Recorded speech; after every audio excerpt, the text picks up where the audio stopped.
All right, how's everybody doing? This is the Comic Samurai. I want to welcome you to my next video, and tonight we're going to be doing another Friday comic challenge. These are put out by Comic Collector Geek, and every Friday he encourages collectors to go through their long boxes and look for comics that share a common theme. And tonight's theme, black covers. Let's go ahead and jump right in. First up, we got this Death Blow #1 done by Jim Lee. I'm hoping you can catch that there is kind of a shinier image on there of Deathblow's face, but I love that foil embossed red title at the top. It really sets it off, but I really like this one. It's one of my favorites. What a great way to start. Let's go ahead and jump into the rest. Next up, we got Breed #1, put out by Malibu, done by Jim Starlin, and I was really looking forward to this series. It had such great potential. Kind of fell short of my expectations, but this cover, I was so excited. It was so dark and unlike anything I'd seen before, with just that red blood on his knife. Oh, that was kind of a creepy cover. And Breed, what a great name. Really begged the question of what's going on inside. Next up, we got Faust #2, and this is another Tim Vigil cover. And this one, it was kind of a graphic cover. Well, not kind of. It is graphic, believe me. But they had to put a black cover over it. They also had to do a white one that I featured in my white video. But this one was pretty extreme. And it lets you know this comic is not for kids. I really like that Tim Vigil stuff. Next up, we got Shazam #5. And when DC started publishing these Shazam comics, or as Captain Marvel as he was known, they really kind of tried to bridge that gap between comics for kids and comics for adults. And this black cover was not one that kids were used to, young kids. So it was kind of a good introduction, because later on in this run, they were definitely not for the younger audience. But this one is, and it's innocent and fun, and I really like that black cover on Shazam. I didn't expect that. Next up, we got The Incredible Hulk #317. And this comic came out during John Byrne's run on the Hulk. And I think that his run on it was almost as good as his Fantastic Four run. It really defined a lot of things about the Hulk, and I think it's underrated. I like this cover. It's just so simple, with the Hulk's image and then the circle and the cross, like no Hulk, Hulkbusters. But it's great comic, great cover. Next up, we got Marvel Comics Presents #32, and this one's done by Todd McFarlane. It's a wraparound cover, but just this front cover with Kitty Pryde and this demon behind it, these graphic elements of that horizontal line and the teeth and just that eye. It's kind of an ominous image, and Kitty Pryde drawn like that, I'd never seen her drawn appealing before. It was never done where I was like, ooh, that's an interesting dynamic pose she's got. And Todd McFarlane finally did it. I really like this image of Kitty Pryde. Next up, we got The Darkness #1, put out by Top Cow. This was a Mark Silvestri, is it Silvestri or is it Finch? No, it's a Silvestri cover. But it's it's a good series.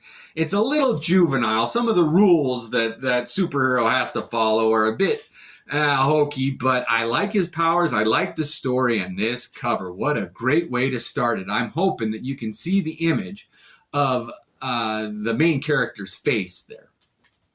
Next up, we got Frank Miller's Ronin #6. And I remember when this one came out, and this was the series that I'm always trying to remember the name of, that Frank Miller got his Asian influence, the manga influence in, and you can see it in these. It really was a change in style, and it turned a lot of people off to Frank Miller, but I liked it. He was experimenting. He was getting a taste of other forms of comic book storytelling, and it's exemplified in this one. I really like this Ronin series, and if you're in for a good read and different Miller art than you've ever seen before, check this Ronin series out.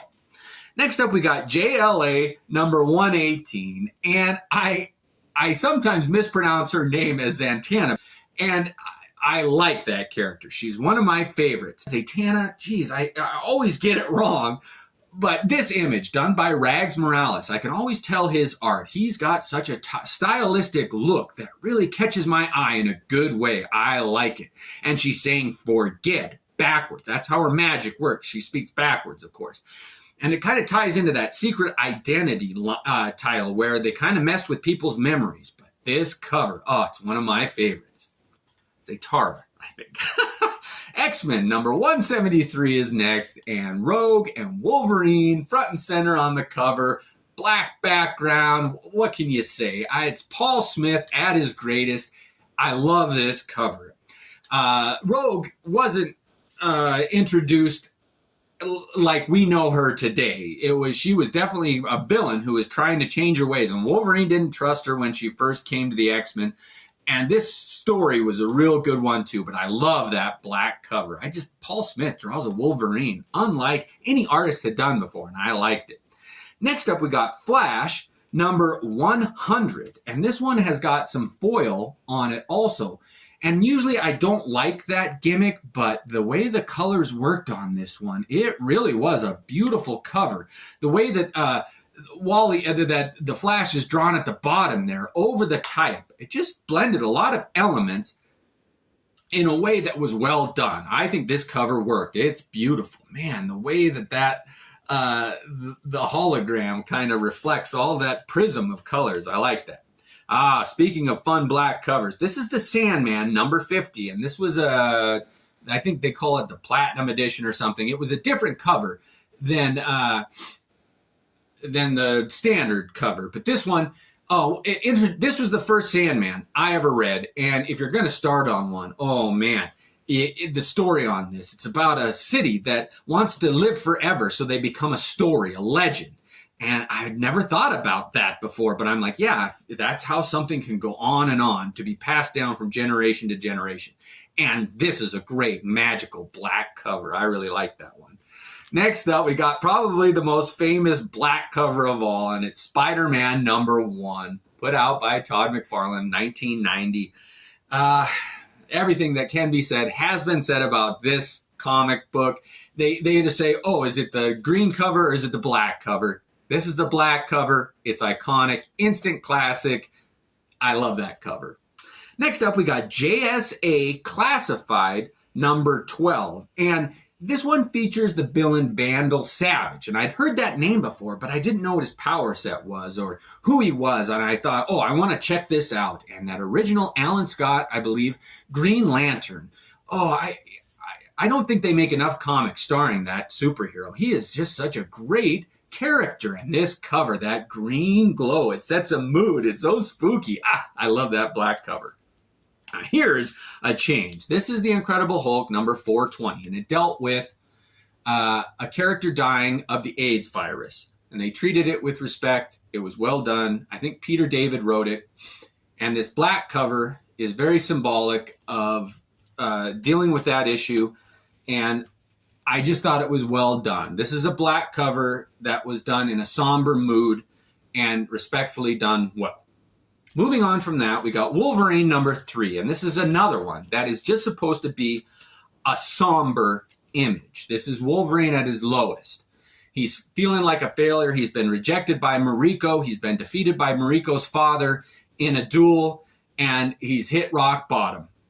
This is one of my all-time favorite Wolverine images. It captures the tragedy, the tragic character that Wolverine is, only like Frank Miller can do. Moving on from that, we've got another Wolverine image that's iconic. I know I use that word a lot, but this is an image that will go down in history. It's Wolverine number 1 of his regular series. And I can't say anything new about it. Just take it in. I love that cover. What can you say? Next up is an unknown, underrated comic. This is Ghost Rider number 81, and I believe this is the last issue of his first series, and it's a black cover. It's a hard to find one, but it wraps up Johnny Blaze's story on the Ghost Rider. There's a lot more to it, but they tried to tie up some loose ends, and they did a pretty good job. But this cover with the skull in the black background and just that black border around it with Johnny Blaze right there. Oh, I like that cover. Next up is one of my all-time favorites, my number 2 favorite black cover. I've shown it before, I'll show it again, but I don't think enough good things can be said about the Crow number 1 by Caliber. J.O. Barr did a cover that it's so eerie and ominous, and the whole lineage, the whole story with the Crow movie and Brandon Lee, it just, this cover, it's spooky and it's done well. I love this cover. It's a great comic. And my all-time favorite black cover. Any guesses? I've shown it before, but this is Fantastic Four, number 112. Not only is this one of my favorite black, primarily colored covers, it's also one of my favorite covers, period. The image of those two behemoths going face to face with the Incredible Hulk and the Thing, nothing sets up a battle like an isolated picture like this, where two figures have a black background, so there's nothing else to focus on but the impending battle to come. And it's a great one. So those were my top black comic book covers. I want to know what yours are. Thanks a lot. Have a great night.